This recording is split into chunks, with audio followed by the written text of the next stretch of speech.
Kali ini kita akan belajar tutorial uji normalitas Kolmogorov-Smirnov dengan Microsoft Excel, SPSS, dan RStudio.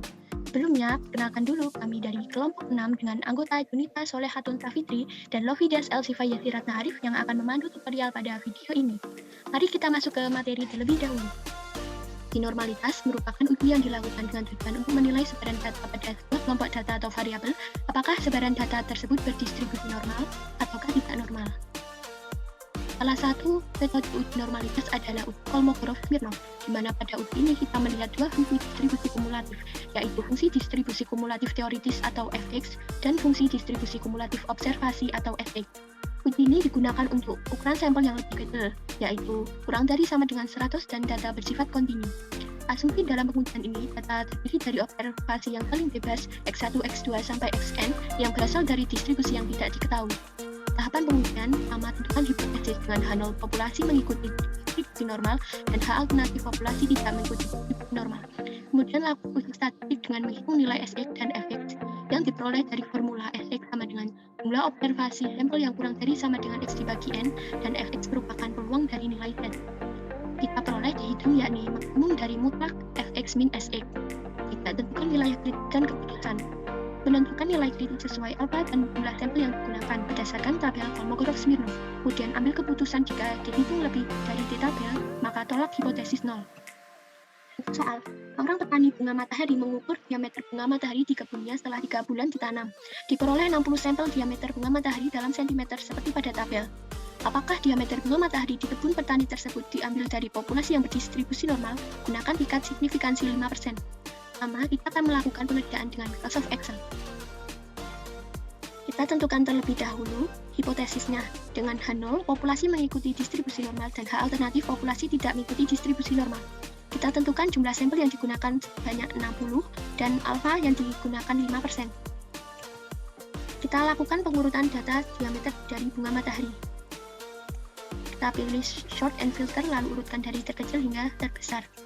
Kemudian apabila kita lihat terdapat beberapa nilai diameter bunga matahari yang sama seperti 10,5 ada sebanyak 2 data. Untuk data-data yang sama hanya perlu kita tuliskan sebanyak 1 kali, kemudian kita sesuaikan di frekuensinya.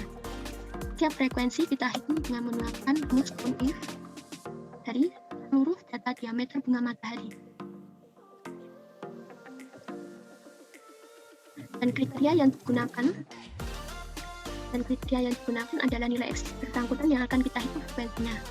Dan untuk penghitungan frekuensi nilai X-nya, kita cukup melog data dari diameter bunga matahari dengan menekan F4 hingga muncul tanda dolar. Dan kita tarik hingga data yang terakhir.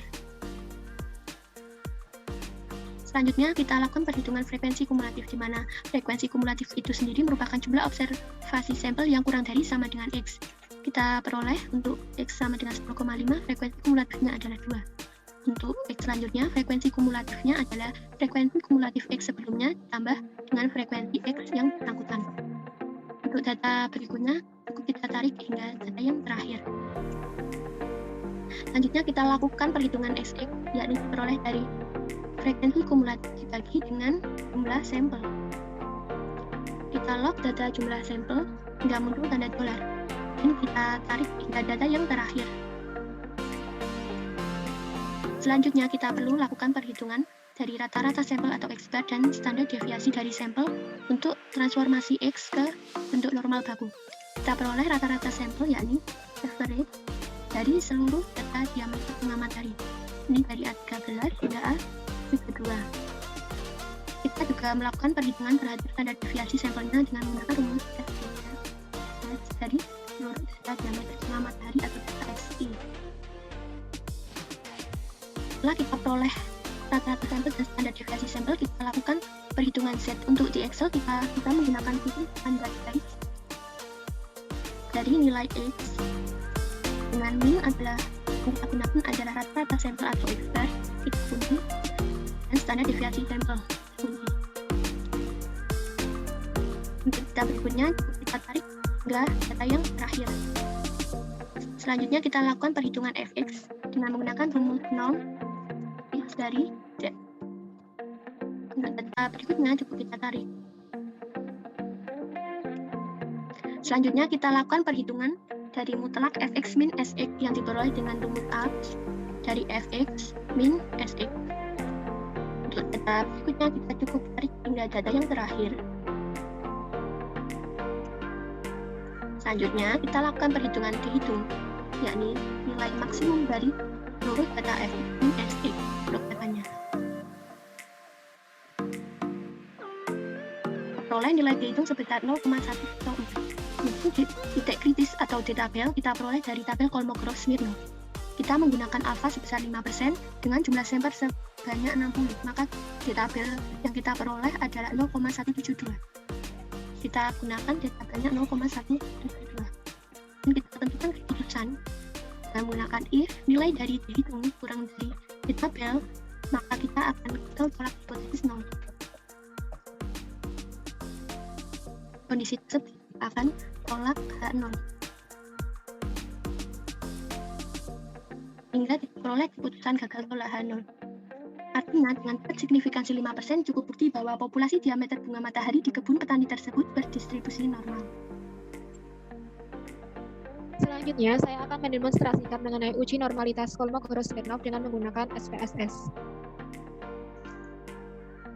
Dengan data yang sama, yaitu diameter bunga matahari, kita akan melakukan uji normalitas Kolmogorov-Smirnov. Setelah diimputasi, datanya menjadi sebagai berikut. Kemudian kita beralih ke variabel view, kita dapat mengganti nama variabel menjadi diameter dan menambahkan label.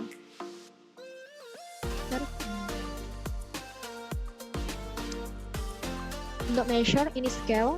Di SPSS, measure itu menjadi 3 dibagi 3, yakni nominal, ordinal, dan scale. Scale itu mencakup data interval dan rasio. Langsung saja kita melakukan analisisnya, analyze, kemudian kita pilih descriptive statistik, kemudian klik explore. Kemudian imputasi datanya ke data analysis yang akan diuji normalitasnya. Kemudian statistik kita pilih 95 karena alfanya itu 5%. Kemudian plot, kita klik stand and leaf dan histogram jika ingin menampilkannya. Kemudian klik normality plot with test. Ini jika menampilkan tes normalitas, uji normalitasnya. Kemudian klik OK.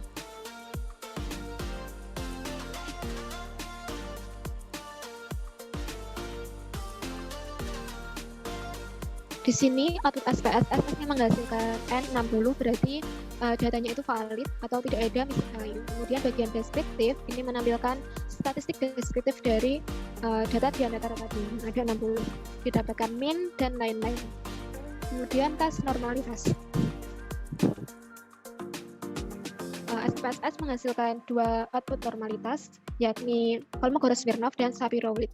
Jika jumlah kasus atau jumlah datanya itu lebih dari 50, maka analisis Kolmogorov-Smirnov itu lebih akurat. Jika kasusnya itu kurang dari 50, maka analisis Shapiro-Wilk itu lebih akurat. Dasar pengambilan keputusan pada output SPSS. Jika nilai signifikansi lebih besar sama dengan alfa, maka dapat dikatakan data berdistribusi normal. Jika nilai signifikansi kurang dari alfa, maka data tidak berdistribusi normal. Test of normality. Di sini dapat kita lihat bahwa hasil uji Kolmogorov-Smirnov dengan menggunakan SPSS menghasilkan nilai signifikansi sebesar 0,164 dan nilai statistik atau dihitung sebesar 0,104. Lalu bagaimana cara pengambilan keputusannya? Pengambilan keputusan dapat menggunakan 2 cara, yaitu pertama dengan signifikansi. Berdasarkan hasil uji normalitas diketahui bahwa nilai signifikansi sebesar 0,164 itu lebih besar dari 0,5 alfa, maka terima H0 sehingga dapat disimpulkan data berdistribusi normal. Atau dengan statistik hitung. Seperti yang telah dijelaskan sebelumnya pada bagian Excel, dapat kita lihat di tabel Kolmogorov-Smirnov dengan N60 dan alfa 0,05 diperoleh di tabel sebesar 0,172. Sedangkan dihitung hasil output SPSS adalah 0,104, maka karena dihitung 0,104 kurang dari D tabel 0,172, maka keputusannya terima H0 atau data berdistribusi normal. Setelah melakukan uji normalitas Kolmogorov-Smirnov dengan SPSS, sekarang akan dilakukan uji normalitas dengan RStudio. Adapun data yang digunakan masih sama, yakni data diameter bunga matahari. Uji normalitas Kolmogorov-Smirnov. Hipotesis H0 populasi mengikuti sebaran normal, H1 populasi tidak mengikuti sebaran normal. Alfanya 0,05 dengan set uji D maksimum dari mutlak FZI dikurangi SZI. Komputasi yang pertama itu dengan meload data. Caranya dengan import dataset dari SPSS.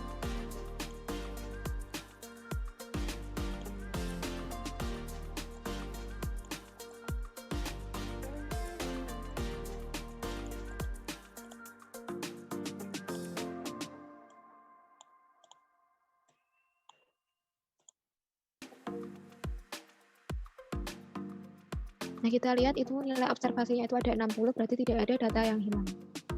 Kemudian kita buat variabel baru, yakni X.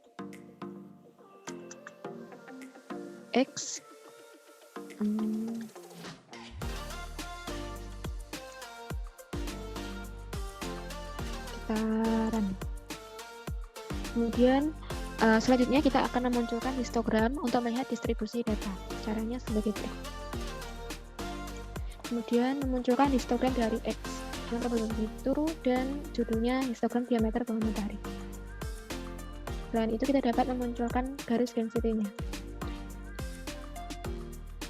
Dapat kita lihat bahwa histogramnya itu sepertinya mendekati distribusi normal, tapi apakah benar-benar normal atau hanya dugaan saja? Lanjut kita akan diuji dengan uji normalitas, itu dengan Kolmogorov-Smirnov dan Shapiro-Wilks. Uji normalitas Kolmogorov-Smirnov.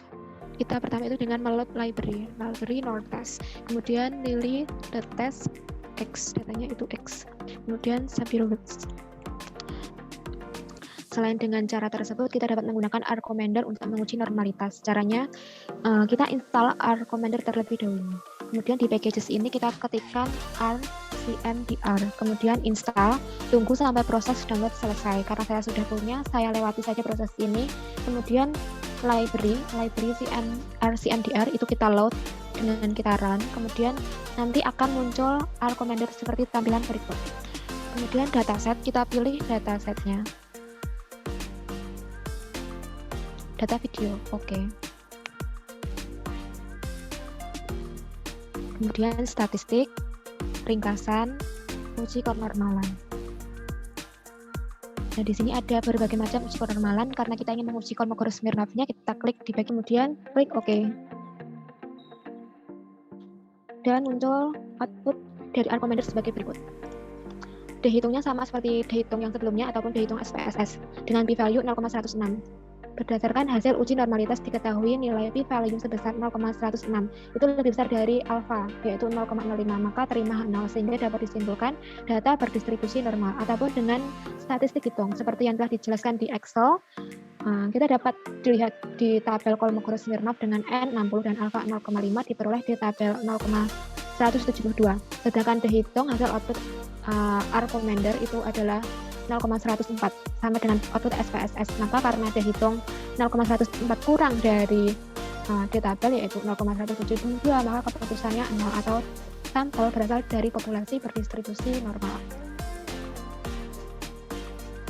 Adapun skrip untuk membuat uji normalitas Kolmogorov-Smirnov ada sebagai berikut.